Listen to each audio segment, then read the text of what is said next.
Magandang araw mga kagabay, ngayon po June 4, 2025, araw po ng Miyerkules, araw ng ating debosyon sa mahal na ina ng laging saklolo. Napakaganda po ng Ebanghelyo.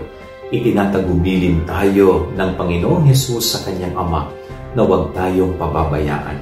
Sapagkat tayo ay mga anak ng Diyos na iningatan niya, kaya itinatagubilin niya tayo sa Ama na ipagpatuloy yung pagmamahal at yung pag-ingat niya sa atin at huwag tayong pababayaan. Kay buti ng loob ng Panginoon, talagang hindi niya po tayo nakakalimutan. Tayo kaya, hindi ba natin nakakalimutan ng Panginoon? Sa araw-araw ng ating buhay, laman ba ng ating isip at puso palagi ang Diyos? O baka mamaya sa sobrang busy natin, hindi na natin naaalala ang ating Panginoon. Naugaliin po natin bilang mga tao na huwag makalimot sa Diyos.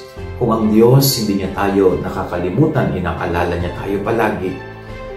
Kung ang Diyos hindi niya tayo pinababayaan sa lahat ng kanyang kakayanang pwedeng gawin sa atin. Sana ganun din po tayo. Yung response natin sa ginagawa ng Diyos na ito sa atin ay huwag sana tayong makalimot palagi. Araw-araw, maging laman ng isip at puso natin ang Diyos bago pa ang ibang bagay. Yan ang ating gabay-aral ngayong maghapon. God bless po sa inyo lahat. Pagpalain kayo ng Panginoon.